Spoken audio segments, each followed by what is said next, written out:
കേശുവാണ് വിളിക്കണേ. കേശു വിളിച്ചാ പറഞ്ഞ ഇരി മാമ ഇരി മാമ.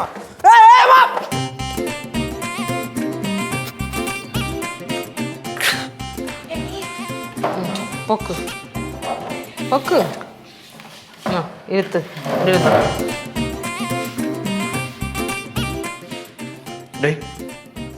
എടാ നീ ചിരിക്കണേണ കരയണേടാ കേശു? രണ്ടും കെട്ട അവസ്ഥ നിൽക്കുകയാണ്. മാമ പറ പറ, നീ എന്താണ് ഉദ്ദേശിക്കണേ? ഒരു കാര്യം ചെയ്യ്, നീ അടുക്കളയിൽ പോയി വെട്ടി എടുത്തോണ്ടോ. ഒറ്റ വെട്ടി തന്നെ കൊല്ലടാ. എന്തിനിങ്ങനെ ഇഞ്ചിഞ്ചായിട്ട് കൊല്ലണം? എന്നിട്ട് മാമനല്ലേ?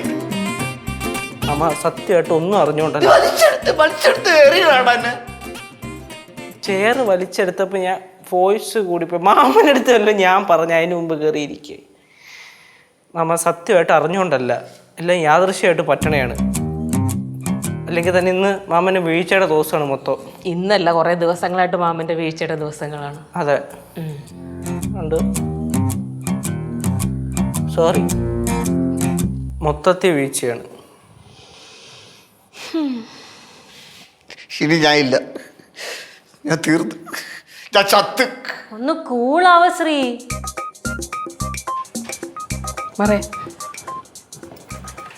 അയ്യപ്പാ.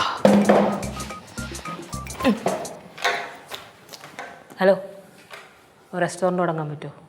ആര്? നിന്റെ അമ്മായിയപ്പൻ. ചേച്ചി അത് നമുക്ക് പിന്നെ സോൾവ് ചെയ്യാം. ഇതൊന്ന് പറഞ്ഞെടുത്തോട്ടെ. റെസ്റ്റോറൻറ്റ് കേട്ടിട്ടുണ്ടോ? റെസ്റ്റോറൻറ്റ് തുടങ്ങാൻ പറ്റുമോന്ന്. ചേച്ചിയുടെ അഭിപ്രായം തോന്നുന്നു. ഞാൻ എൻ്റെ അഭിപ്രായമാണ് പറഞ്ഞത്.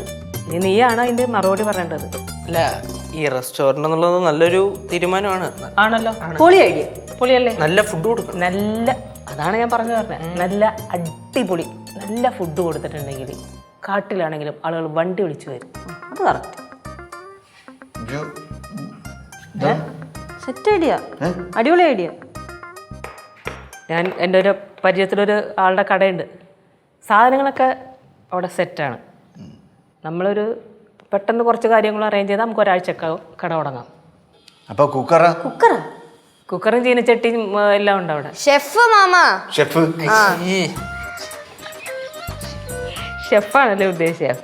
ഷെഫ് എൻ്റെ ഫ്രണ്ട് അറേഞ്ച് ചെയ്ത് തരും. അല്ല, സ്ഥലം എവിടെ? ഇൻഫോ പാർക്കിനടുത്താ, രാജഗിരി വാലി എന്നും പറഞ്ഞിട്ട്. നല്ല സ്ഥലമാണ്. ഒറ്റ ഡിമാൻഡ് ഉള്ളവർക്ക്. ആ കടയ്ക്കൊരു പേരുണ്ട്, കയ്യാൽ.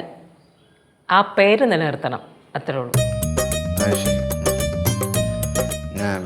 ചേച്ചിയുടെ ധൈര്യത്തിന്റെ പിൻബലത്തിൽ നമുക്ക് തുടങ്ങാം അല്ലേ? സെറ്റ്.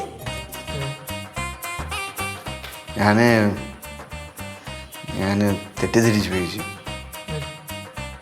ചേച്ചിക്ക് സഹോദര സ്നേഹം ഇല്ലെന്നൊക്കെ പെട്ടെന്ന് മനസ്സിലൂടെ അങ്ങനെ പോയി. അലവലാതി അലവലാതി.